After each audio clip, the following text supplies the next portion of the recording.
Hello everyone, welcome back to Becca's Book Nook. Today I'm going to be talking about my February wrap-up and my March TBR.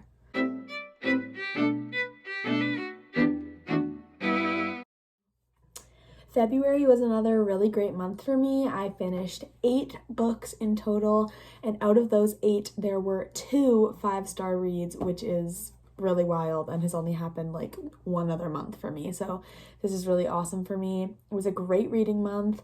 I don't think I rated anything less than 3 stars. So without further ado, I just want to jump into my ratings of all these books and talk about which were my favorites before I talk about what I am hoping to read in March. The first book that I read this month was Love Her or Lose Her by Tessa Bailey, which I gave the same ranking as Fixer Up, 4.5 out of 5 stars. This book was so wonderful, it's so steamy. I fell in love with Dominic and Rosie both. I had already loved Rosie from Fix Her Up, but I just really fell in love with her even more in this story. I loved getting to read their story, and I'd never really read anything like a married couple trying to fix a relationship. I've never sort of read anything like that, so it was a really cool new sort of trope for me to get into, and it was really good. I loved all the pent-up tension that they had. Really exciting and really well executed. Tessa Bailey is just killing it for me so far this year. Fix Her Up and Love Her or Lose Her have been 2 of my favorite books this year. I'm so excited to read Hook, Line, and Sinker, which is the second book to It Happened One Summer, which I'm pretty sure it will already be out by the time I'm releasing this video. I can't wait to go get it, and this book was really wonderful to me. A great way to start off February. The second book that I read this month was The Lion, the Witch, and the Wardrobe by C.S. Lewis. I was really excited to step into the world of Narnia this month, as I've never read these books before, and I just got a really nostalgic feeling from them. Even though I have never read these books before, they just really made me feel like I was young again and like I had stepped into the world of Narnia, which was really exciting and exhilarating. And I finished this book in like a day, I think. I'm pretty sure it's really tiny. I'm pretty sure I read it all in one day, and I loved it. It was wonderful, and I can't wait to finish the rest of the series. Speaking of the rest of the series, I did also pick up Prince Caspian this month. As I am a massive fan of Ben Barnes, he's one of my biggest celebrity crushes. I cannot wait to get into these movies and to see him in the Prince Caspian role. I really enjoyed this book. I'm not sure if I liked it more than the first one or not. It was equally as enjoyable, and I loved the backstory, and I love that it sort of switched between timelines. I did really enjoy that. And it was interesting to see the kids return back to Narnia and just sort of try and explain to themselves how time had moved so quickly. I really enjoyed that aspect of it. Since I've been so wary of getting back into the fantasy books recently, it's been really enjoyable getting into the Narnia books because it's just very light fantasy, and I've been able to read them, which is awesome. Every fantasy book that I've been trying to start recently has just not done it for me, so I'm really happy that I've been enjoying these ones. I rated this and Lion, the Witch, and the Wardrobe 4 stars. The next book that I read this month was a graphic novel for school, and it was Skim. This graphic novel was really well done. It dealt with some heavy subject matter, which is not the sort of thing I normally gravitate towards just because I get disturbed easily. So it was nice sort of stepping out of my comfort zone and getting into this graphic novel. I had to read this for my queer literature and cultures class in school, and I'm really glad that we read this because of what it addresses and sort of how it draws attention to the struggles of those in the queer community and sort of just the main character realizing who she is and how she wants to be herself more in the community, which I did really enjoy. I gave this 3 out of 5 stars, and I'm so excited that I've been getting more into graphic novels this year. I can't wait to read more. After Skim, I did get into my second Colleen Hoover book, Ugly Love. I did want to read this book this month because Valentine's Day, February, I just have been wanting to get into more Colleen Hoover, and my roommate had this book, so I borrowed it from her. While this book did get 3.5 out of 5 stars, most of that came from the early Rachel and Miles chapters, as well as how emotional the ending made me.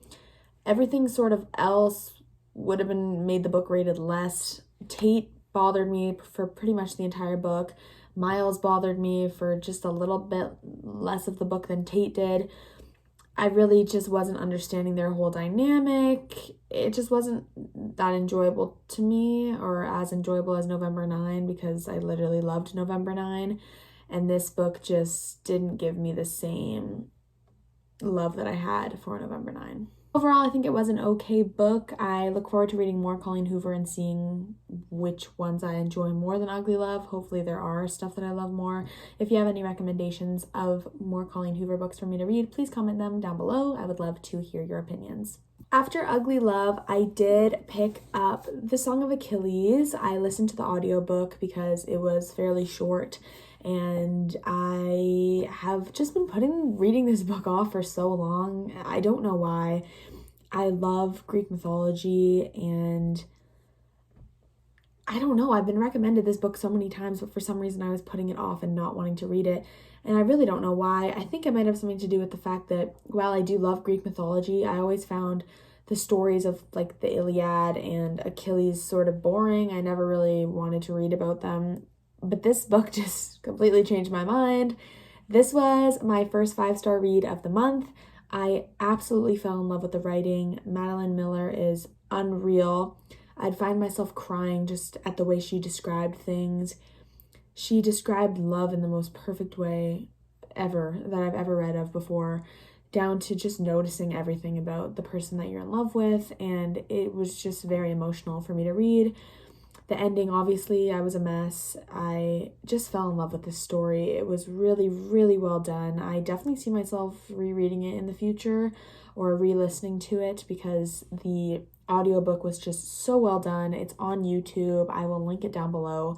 The narrator was literally phenomenal. I want him to read all of the audiobooks I listen to, and I just definitely recommend listening to it that way. It was so well done, and it made me so emotional, and I have bought this book in physical form because there are several quotes that I want to tab.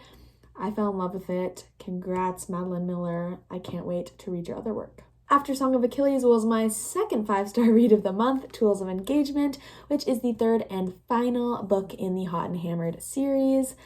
As I mentioned previously, I did love the first 2 books, 4.5 out of 5 stars. So close to being perfect. There were just a couple things that made it just that one notch down from being perfect. Tools of Engagement, however, had everything that I wanted. I loved Bethany so much, and I love Wes too.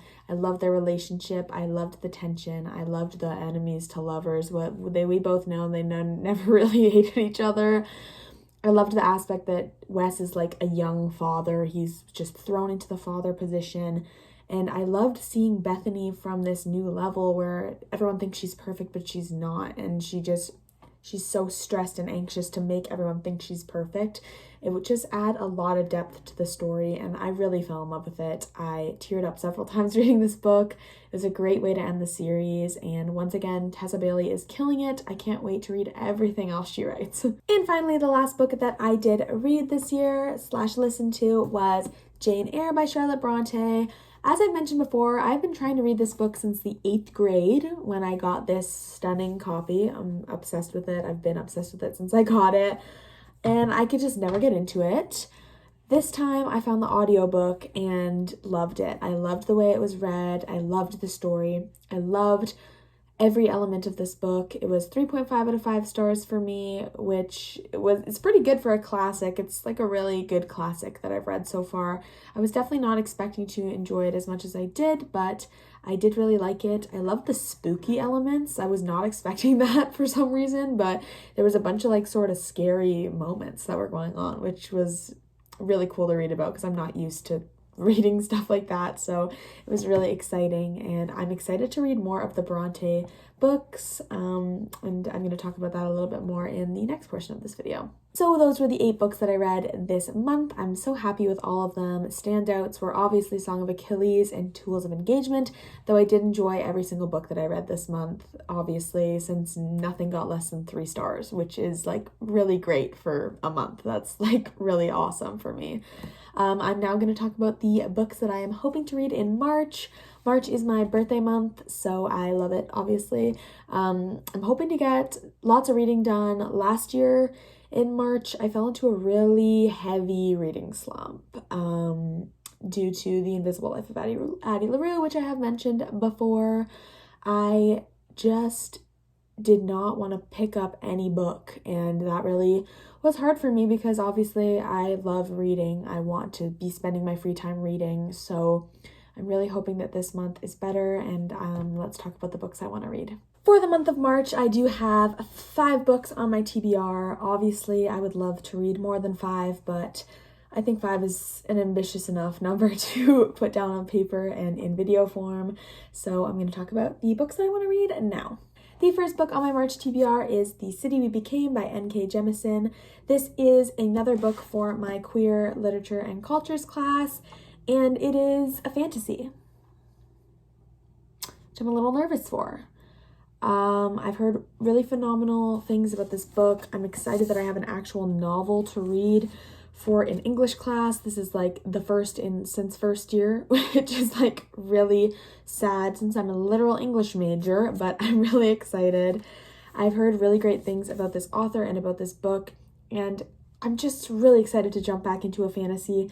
But obviously, as I've mentioned before, I have not been in a fantasy mood. I've been reading a lot of classics or a lot of just romance books. So I'm slightly nervous that I'm gonna have a hard time getting into this book, but I'm also really excited because maybe it'll get me out of my slump. So recently I have been trying to read at least one classic book a month, read or listen, just because I really want to broaden my mind a little bit, and I just have so many classics on my shelf that I have not gotten to yet, so I feel like I need to get into them. So the classic for this month is Wuthering Heights by Emily Bronte. I really enjoyed Jane Eyre, as I said, so I thought I'd give the other Bronte sister a shot to see if I maybe enjoy this one more. Either way, I've heard so many good things about this one. It is quite a bit shorter than Jane Eyre, so I'm excited to see how I feel about it, if I like it more. I'll give you guys a second to admire this stunning cover. I have a collection of these. I think I've showed them in my last bookshelf tour, but I am hoping to do, and look at those end pages. I am hoping to do another bookshelf tour come April, because then it will have been a year, and I just would love to sort of put in video document how much my bookshelf has changed, and I now have 2 separate ones, so I'm really excited to show them off. Next up, I have my 3rd Colleen Hoover book, Maybe Someday, which I have heard mixed reviews about.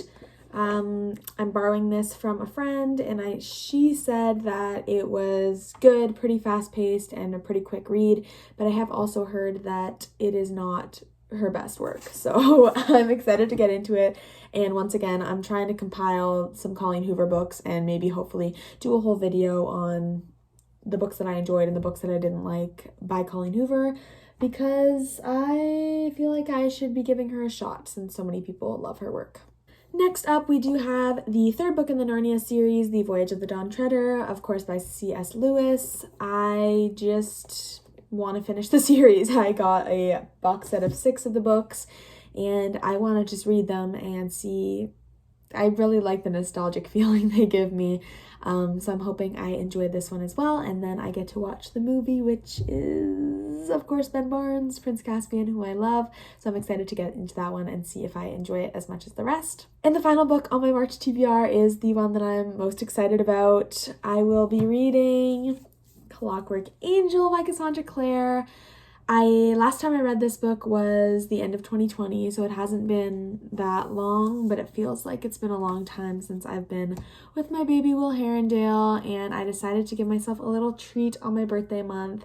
And since I have the whole Shadowhunter Chronicles set in hardcover now, I am going to be annotating this book and taking my time tabbing and writing in the margins and really just personalizing it and making it my own, since it is one of my favorite series of all time. I cannot wait to get back into this world. I could literally cry thinking about it. I love Will.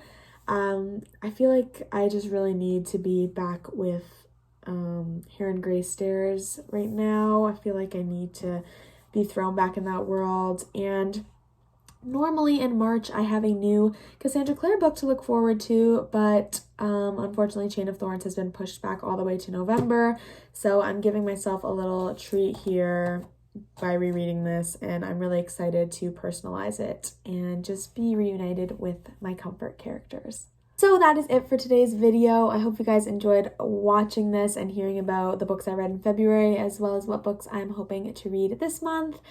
Comment down below your favorite read of February or what you're hoping to read in March. I love reading the comments. I love hearing what you guys are up to, and it just makes me happy communicating with you guys. So thanks again. Don't forget to like this video and hit that subscribe button if you are not already. I post new videos almost every Wednesday that you do not want to miss. Hope you have a great rest of your day. Bye!